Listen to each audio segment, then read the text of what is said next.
Hi, this is Tom Payne, otherwise known as Jesus from The Walking Dead, and you're listening to The Walking Dead Talk Through. Hi guys, this is Nadia Hilker. I'm playing Magna on The Walking Dead, and you guys are listening to The Walking Dead Talk Through. I hope you guys enjoy this podcast, and I'm sending you all my love. Bye!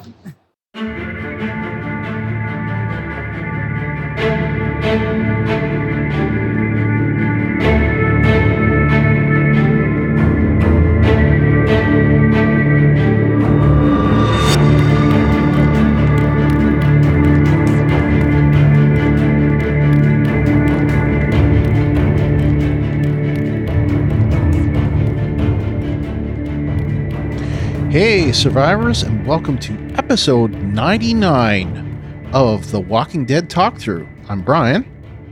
And I'm Kyle. And I'm Mark. And welcome to those of you that have not been listening to us as Fear the Walking Dead Talk Through over the summer. We are back. You may have noticed that our logo has changed a little bit, or our artwork. That's because we are on our own brand new network called Talk Through Media, because some of you may not know this. So so we are no longer part of Golden Spiral Media. We have branched out and become an independent network. So that might be old hat to a lot of you, since we did it over the summer months in the middle of Fear the Walking Dead. But now we are a thing on Walking Dead Talk Through. So, and if you're getting this, you may be shocked to be getting an episode at the time right after the season premiere. Well, thankfully, we're doing something we've never done before. Because AMC Premiere released the episode a week early, we are doing a first impressions episode. So it will detail our initial reactions of the season premiere. So this season premiere is called Lines We Cross, and it's written by Angela Kang and directed by Greg Nicotero, as most big episodes are. And we're not going to do any sauces. We're not going to do any ratings. Have any of us watched it more than once? No. No, I only watched that once. Yep. Okay, so this is just our first impressions. So what'd you guys think? I liked it after dealing with fear this whole time. It was like a whole different feeling, and just like, yeah, it was awesome. That is why we're doing this, because we needed a palate cleanser. after the travesty that was season 5 of Fear the Walking Dead, and all of the interesting tales that we had to watch over the summer. So we wanted to do this. We're actually recording this on our normal recording night, Tuesday night, and that is just before us actually recording for the season finale. So we figured this would get up our energy a little bit. So what about you, Mark? What did you think? Oh, definitely a great palate cleanser after watching Fear that night. But I was all excited for the new season, and it got me hyped for the rest of the season. That's for sure, just by what I saw. Yeah, and to that, I would have to say my big takeaway is, I think I'm going to be saying this for a good week. So much better. Oh, yeah. It is so much better than Fear the Walking Dead has been this past half season. It's been at times kind of difficult to cover, I have to admit. And we've been alternating between rage and, occasionally liking it, almost trying to defend it, and then making fun of it too, right? And making a lot of fun of it. Yeah. So listeners, you're probably hearing the episode that we haven't recorded yet already, because that'll be out on the feed before this one is. But I thought it was great. It just, so many of the problems that I've had with the fear this season. I did not feel any of those for The Walking Dead season 5. And I just, or what did I say? The Walking Dead season 5. I meant season 10, episode 1. I can't get that season. I have post-traumatic stress disorder for season 5. Anyway, no, I don't. But I thought that it was a really good episode. There's a lot of setup, I thought. Now, Mark, you and I talked a little bit about this. What's your take on the whole Soviet vehicle that crashes? Do you think that was the one from season 2 of Fear? Yeah, not to be too spoilery, everybody out there listening, but yeah, I think that that was the first thing that came to my mind. Was the same craft that Strand was talking to the astronaut on? That was on the boat. Mm-hmm. And Strand. Oh no, it wasn't season 2. It was season 3, right? Season 3. That's right. Yeah, season 3, episode 2, I think, of Fear, when Strand talks to a cosmonaut that's up there in space. So maybe we'll find out it's the same one, same guy. I don't know, but well, Strand's not going to be there to identify. So right. Unless that's the next crossover. Yeah, I didn't necessarily think too much of any kind of connection with Fear, but now that you say that, and I mean, I thought it was kind of like interesting that it was it was Russian. I was like, out of all the satellites that are out there, of course it's going to be the Russian. But it just made me think about like, okay, with all those satellites and how long everything, it's been, in this world, that like that didn't happen more often, but it was cool to see for sure. The funny thing is, it wasn't just Russian; it was Soviet. Because I definitely noticed CCCP, for USSR. Yeah, totally. Yeah, a couple little things I'd probably say in my notes. I noticed that the music wasn't just Bear McCreary anymore. There was, I think, something like Sam Ewing or something. I don't know for sure if that's the guy's name, but something like that. And I noticed several changes in the producers. Like, for example, Tom Luce, who was one of the top executive producers, his name is gone and is replaced with somebody else. I can't remember the guy's name, but it was a name I've never seen or heard of before on the show. And then it looked like there were several different new co-executive producers, which I guess makes sense because the guy that's now doing the new show, Matthew Negretti, he's not listed anymore. The Mouthful is not there anymore. David Leslie Johnson McGoldrick. Yeah, he's not there anymore. And some of the junior ones recognized, but like Geraldine Inoua and Vivian Say, I think they were listed at the end of the credits, but I did notice a few different co-executive producers. So just cool things. The cold open with the Roman style fighting and that was really cool, I thought. Mm-hmm. The opening too is different now. Yeah, I noticed that too. How different is it? There's the bridge. Yeah. And it falling and burning. I think I saw burning. Okay. And there was something else, but I can't remember because I only watched it. Well, in the very, very last scene that I put that in my notes too was I noticed there's 3 walkers going towards the windmill at the end. And the one on the right, you can see kind of a stitching in the back. So it's there's one that's a whisperer, then 2 that were the walkers. So it's basically, pointing to just aligning the threat that the whisperers are there. Yeah. Yeah. Which I thought was really cool. So I think we might be getting new ones per episode. If anything, if the Whisperer War comes into play, which I'm sure change it up a bit. Yeah. They'll probably change it up a bit. What you guys think of the it seems like they're going to finally put Carol and Daryl together more.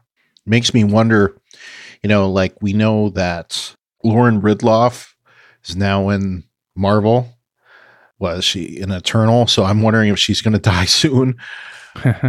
Connie, Well, there was that whole scene when she talks to her sister, right? and she was concerned about her own sister. It's like, oh, what's wrong with your hearing? That's what I remembered it. Right. And I'm like, wait a minute, is this a setup for us to like miss her later on? I wonder. So, Yeah. Did you notice that Ryan Hurst is in the credits and he's actually before Samantha Morton? I noticed that. Like it seemed like a lot of setup. Then one other thing I noticed that I may not say the same thing after, watching it a few more times, but it seemed like Michonne's accent changed a little bit. Like she kept like saying like, you're learning, you're like chopping off the G and stuff. She just, the way she was enunciating seemed to change a little bit. I don't know. It sounded like Jamaican, like, you're learning, No, more Southern. Yeah. So that was interesting. It seems like Aaron's going to have a bigger role this season. And Negan. He did a lot of, yeah, Negan for sure. But I mean, no, like it seemed like off the start, there's already like they're playing off of the fact that the Whisperer's been gone for so long. Yeah. And then, everybody's kind of idea of like, like they still are really scared about provoking them, but they don't even know if they're there. And then Aaron, of course, like he kind of is, I don't know if he's like pushing the boundaries or if he's just all like, it doesn't matter. Like I'm kind of, he's kind of going rogue, but not necessarily. Like he wasn't listening to Michonne when they were at that bridge and he went after those walkers or whatever. Like they killed a bunch of walkers later on that I almost kind of was like, you don't know if any of those are whispers, Right. but it is kind of interesting where they're like scared to death, but then at the same time they're trying to like either talk themselves like, well, but we haven't seen them, so maybe they're not even there anymore. And I don't know, it was interesting dynamic going on, the leaders and all that kind of stuff. Yeah, terrified. So it seems like Carol kind of did the Michonne thing from the comic book. She was on a boat. Oh, didn't Michonne do that? Yeah, but the thing was, is when Michonne left, she left for a long time, but I don't think this was for a very long time. Yeah, I mean, it seemed like Carol was only like gone for like, just a little bit. And like, it sounded like she was like going up and down the coast or something. Kind of. Yeah. For Michonne, she was gone from the comic for a long time. There was like at least a good 4 or 5 issues where she was gone. And then she comes back into the fold. But in this case, since it was, the show's on a hiatus, we'll just mention it as she's coming back. And okay, we didn't really get to see anybody miss her. Well, it's obvious that some time had passed. Yeah, definitely. Right. Well, I mean, the last we saw them, it was winter, wasn't it? Maybe it's 2 seasons later. Yeah. What do you guys think about Judith? I mean, it's great to see her, but I felt like they were highlighting her just a lot. I think so. Yeah. Oh, definitely. Especially putting RJ in the forefront too. Yeah. And having her interact with RJ. So we know he's not not a fake. He's not a ghost. Yeah, because that whole, I mean, several, myself included, wondered about him being fake or not. Yeah. Last season. I really liked the story that she told to RJ about Rick. Oh, yeah. Yeah, that was kind of cool. That was cute. Yeah. It was fun to see her like still being a kid. Yeah. Like, and also there's a lot more kids, we got to see like at Oceanside, like, they went to, I guess, to go get seashells or like stuff like that. And then it was just fun to see her still be a kid, even though she was doing some walker slashing of her own, which was really cool. Which made me kind of odd to think about this part. It's like she was kicking ass, like she's a little ass kicker, but they find the chopped face of the Zed amongst all the shells with the kids. Yeah. And she seemed like genuinely scared. I'm like, wait a minute, it's not like she hasn't seen anything like this before. No, but Why would they have that reaction with her? I could see the other kids.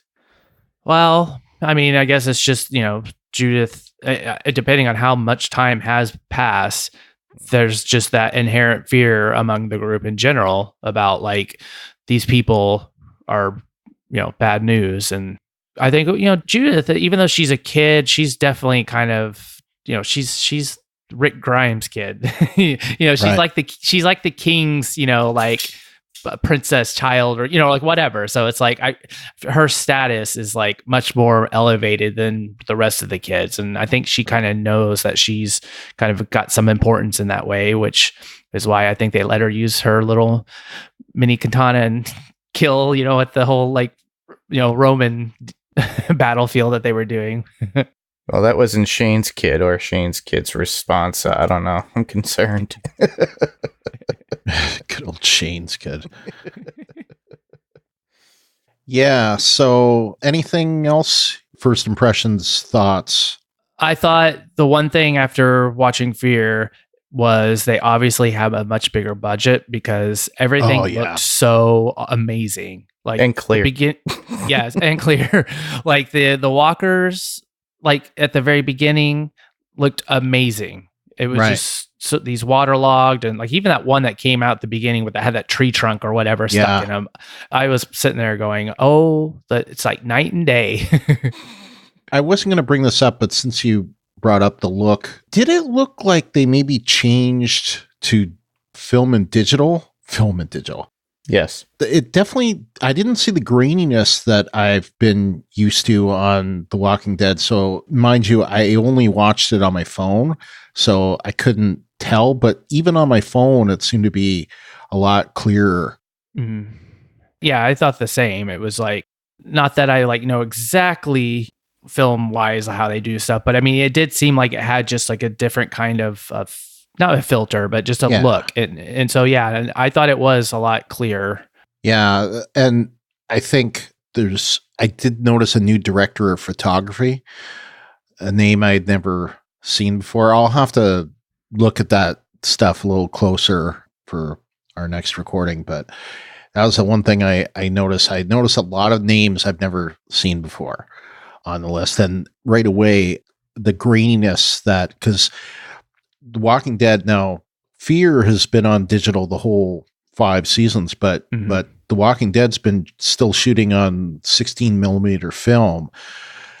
So I welcome, if they've decided to make that change this season, I welcome it, although I don't know for sure if that's true. I did notice a difference. So again, once I see it like on a bigger screen than my 6-inch phone, I'll have a better idea of that. But I'm encouraged that you guys kind of notice that too.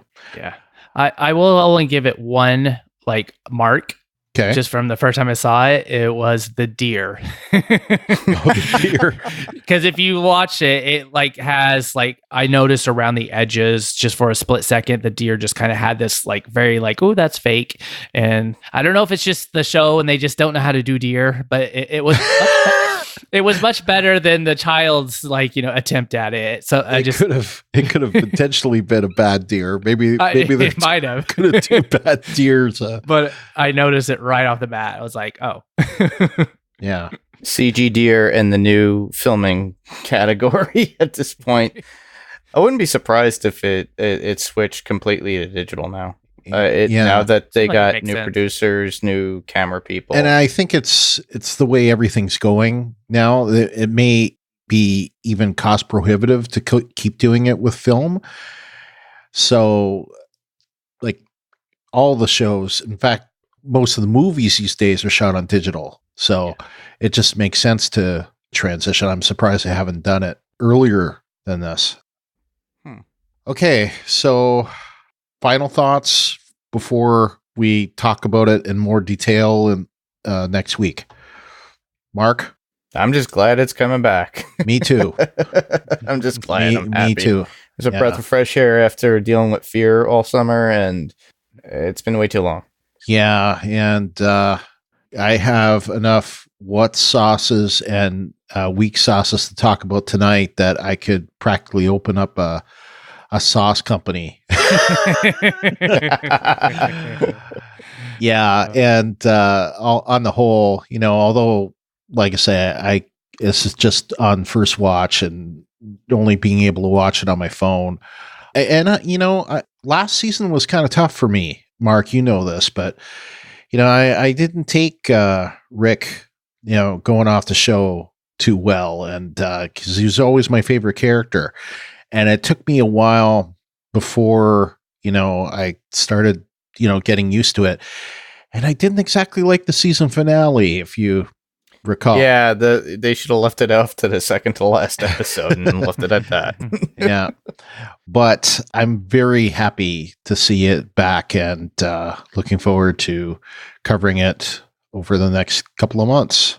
So until it comes back in February or whenever it does. But yeah. So if you are listening to this, you will still be able to send us in feedback for our episode 100,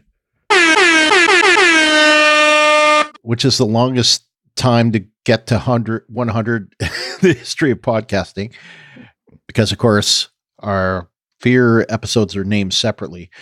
But why don't we just, Kyle, since you're used to doing the how can you contact us kind of thing, why don't you take us, if you don't recognize Kyle, by the way, Kyle he's our behind the scenes guy, but he's also our co-host on Fear. So, and I don't know how often you're going to join us for The Walking Dead, but you're welcome any weeks and all weeks here and there. Great.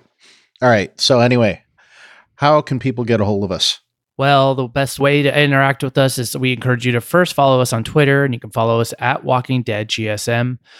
You can also submit your theories and feedback, and most people post in our designated episode thread that's in our Facebook group, and you can find that at facebook.com/groups/Walking Dead GSM.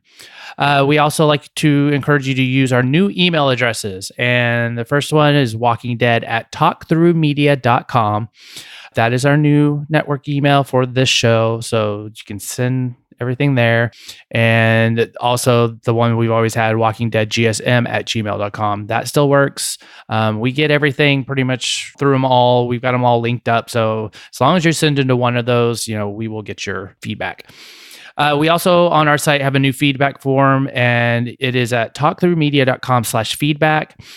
You can also attach, like if you record your own voicemail, if you don't leave one through our phone, you can attach them there and we'll get them and just leave all your feedback. You can also call us at 216-232-6146. That is our main number. And the deadline for the next episode is going to be set for a regular day and time, 6 p.m. Eastern, 5 p.m. Central on Tuesday, October 8th. And do check out our network's page, and that's at facebook.com/talkthroughmedia. Like it, share it. You can post reviews. You can, we pretty much post everything that we do on the network there. So if you're following us on other, podcasts, you'll find everything there too. And while we've been away, we have started a Patreon, since this seems to be my go-to this week. But yes, we finally have started a Patreon, and we will be doing some episodes over I'd say about one a month. Just getting that going. So we just started it. It's at patreon.com/Walking Dead Talkthrough. We would like to thank our Patreon supporters that have already signed up: Steve Brown, Alex Baelish, and Lawrence Todd. And remember to share our posts on Facebook and Twitter when we post them, and tell a friend. That helps get the word of mouth out there, because that will help us get new listeners, and we like new listeners. Subscribe to us in Apple Podcasts or the podcast client of your choice. And while you're there, give us a rating or review if your podcast client allows those things. Of course, Apple Podcast does, and a few others do as well. And Talk Through Media is our new website. We are still working on it. And been a little issue that I've been trying to correct with the player not showing up all the time on the episodes. But if you go to like just the main page, talkthroughmedia.com, you can play all the episodes there. Hopefully I will get that corrected. Probably by the time you hear this, it'll be corrected already. And just quickly, we are starting a new podcast, Ruthie and I, covering Star Trek Picard.